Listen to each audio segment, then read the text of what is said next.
Good morning student, welcome to CR international school online study system. बच्चों, आज हम 11वीं कक्षा के पोइट्री सेक्शन से पांचवा पाठ पढ़ रहे हैं और इसके हमने 4 पहरे पढ़ लिए थे और कविता थी घर की याद। ठीक है, घर की याद आपको बताया था कि भवानी प्रसाद मिश्र ने लिखी है, जो एक सच्चे देशभक्त थे, जिसने अपने देश की रक्षा के लिए जेल में जाना उचित समझा था। देश की कुर्बानी के लिए अपनी जान भी देने को वो तैयार थे। उसने अपना जिक्र किया था कि वो सावन के महीने में उसे अपने घर की याद आ रही है, बारिश हो रही है और वो याद कर रहा है कि बहन आई होगी, मेरी माँ कैसी है, मेरे पिता कैसे हैं। इसका जिक्र हमने कर लिया था। अब हम चलते हैं, 4 पहले हमने पढ़े थे, 5वें पर। आज गीता पाठ करके दंड 260 करके, खूब मुगद्दर हिला लेकर, मूठ अपनी मिला लेकर, जबकि नीचे आए होंगे, नैन जल से छाए होंगे, हाय पानी गिर रहा है, घर नज़र में तिर रहा है। कवि कहता है कि पिता का उसने जिक्र किया था कि उसके जो पिता हैं वो बुज़ुर्ग हो चुके हैं, लेकिन फिर भी उनके चेहरे पर वो बुढ़ापा नहीं झलकता। आज भी वो जवान दिखते हैं, स्वस्थ हैं, खिलखिलाकर हंसते हैं, काम में जवानों की तरह स्फूर्ति है, तेज़ी है। ठीक है, और जब बोलते हैं तो बादलों से भी कड़क आवाज़ उनकी है, कठोर आवाज़ है। इतना हमने पढ़ लिया था। अब वो याद करता है कि मेरे ऐसे पिता आज पूजा पाठ करके जब नीचे आए होंगे, अर्थात मकान से नीचे उतरे होंगे, दंड 260 करके, यानी आज भी वो 260 दंड बैठक लगा लेते हैं। खूब मुगद्दर हिला लेकर, मूठ उनकी मिला लेकर, यानी मुट्ठी में मुगद्दर को पकड़कर। मुगद्दर क्या होता है? जो पहलवान लोग होते हैं वो एक लकड़ी का जो मुगद्दर होता है उसको हिलाकर अपनी भुजाएं मजबूत बनाते हैं। कहते पिताजी ने भी उस मुगद्दर को अपनी मुट्ठियों में कलडा पकड़ के, टाइट पकड़ के, उसे खूब हिलाकर एक्सरसाइज की होगी, व्यायाम किया होगा। जबकि नीचे आए होंगे, इतना करने के बाद जब वो नीचे आए होंगे, नैन जल से छाए होंगे। नैन का मतलब आँखें।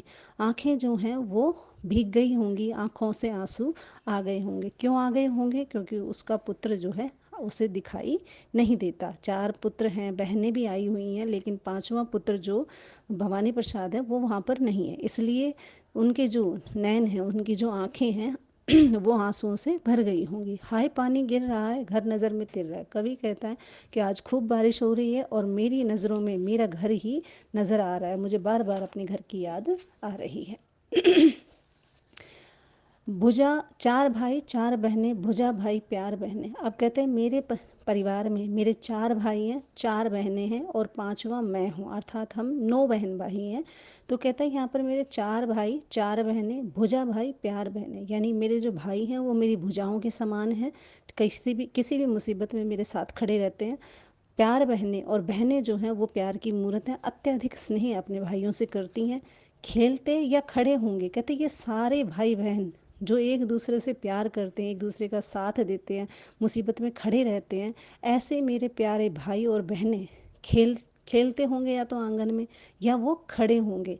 नज़र उनको पड़े होंगे जब पिताजी ऊपर से एक्सरसाइज करके आए होंगे, तब ये सारे बच्चे उन्हें नज़र आए होंगे।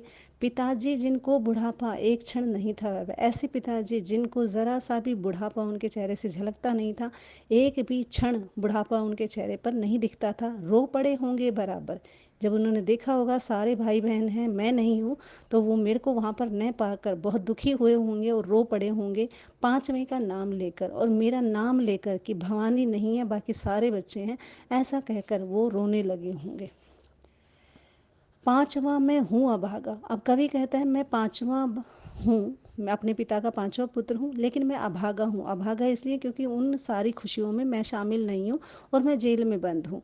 बाकी जितने भी सारे भाई बहन हैं आज खुशी से आंगन में वहाँ खेल रहे होंगे, खड़े होंगे, बातें कर रहे होंगे, लेकिन मैं अभागा आज जेल में बंद हूँ।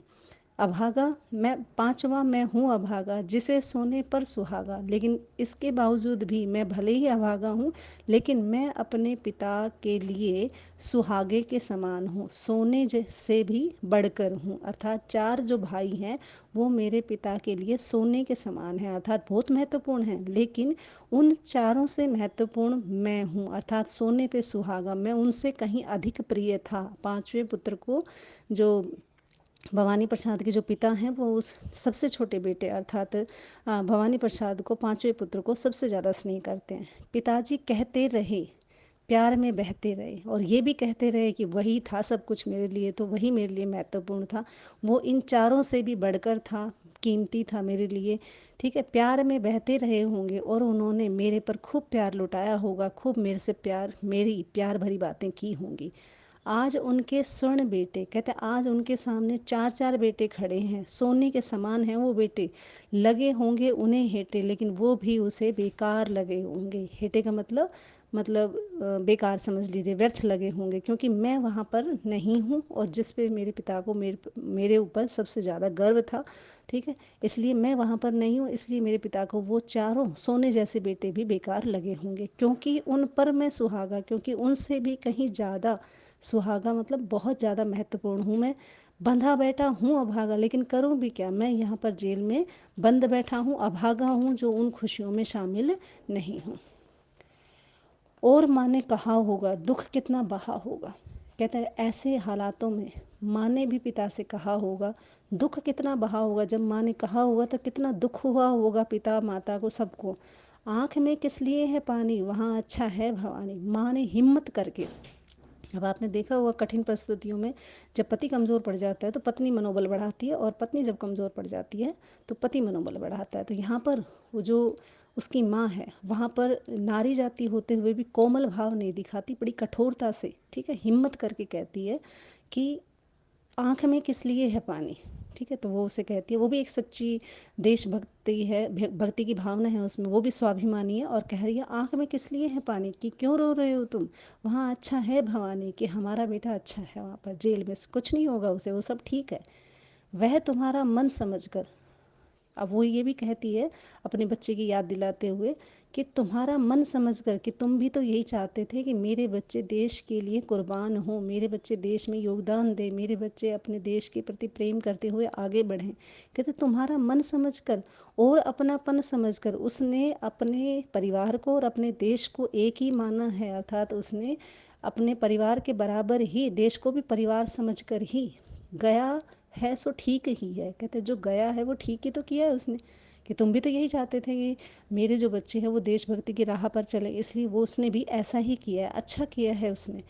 ये तुम्हारी लीक ही है, कहते ये तुम्हारे सच्चे देशभक्तों की यही लीक है कि वो अपने देश के लिए जब मुसीबत का समय हो तो वो सच्चे देशभक्त बनकर अपने देश की रक्षा करें। ऐसे ही लीक पर चलकर तुम्हारे पुत्र ने भी मतलब अच्छा काम किया है, और वहाँ अच्छा ही होगा, तुम किसी बात की चिंता मत करो। और ये बड़े गर्व की बात है, आँख में पानी लाने की ज़रूरत नहीं है, वहाँ भवानी अच्छा ही होगा, ऐसा कहकर माँ ने अपने पति को समझाया।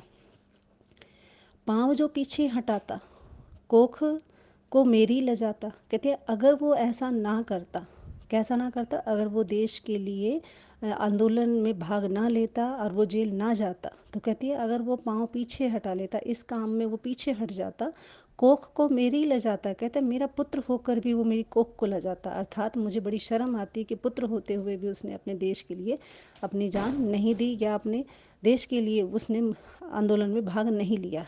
ठीक है, इस तरह हो न कच्चे, फिर उसने अपने पति को समझाया इस तरह से अपना मन कच्चा मत करो, ठीक है, इतने मतलब विनम्र मत बनो, ठीक है, रो पड़ेंगे और बच्चे, अगर तुम ही रोओगे तो बच्चे भी रो पड़ेंगे, ऐसा कहकर एक नारी होते हुए भी उसने अपने पति को समझाया। पिताजी ने कहा होगा हाय कितना सहा होगा, इतना सुनकर पिताजी ने जो कहा हाय कितना सहा होगा, कितना मुश्किल से उन्होंने अपना मन समझाया होगा, और क्या कहा, कहाँ मैं रोता कहाँ हूँ, उसने अपनी पत्नी को कहा कहाँ मैं रो कहाँ रहा हूँ। अब आपने देखा होगा कठिन समय में पिता अगर रोता भी है तो अपने आंसू छुपा लेता है, तो उसने भी कहा नहीं नहीं मैं रो नहीं रहा हूँ, ठीक है, धीर मैं खोता कहाँ हूँ, कहते मैं कहाँ धैर्य खो रहा हूँ, मेरा तो मन बिल्कुल ठीक है, मैं कहीं आंसू नहीं निकाल रहा हूँ, ठीक है, मैं बिल्कुल ठीक हूँ, और मैं कोई धैर्य नहीं खो रहा हूँ, धीरज नहीं खो रहा हूँ, ठीक है, मुझे अपने बच्चे पर गर्व है। ऐसा कहकर पिता ने अपने आप को तसल्ली दी होगी और अपने बच्चों को संभाला होगा। आज की कविता यहीं तक ही, थोड़ा सा हिस्सा हमारा रह गया, शायद चार पहरे और बच गए हैं, ये हम अगली कक्षा में पढ़ेंगे। ठीक है, धन्यवाद।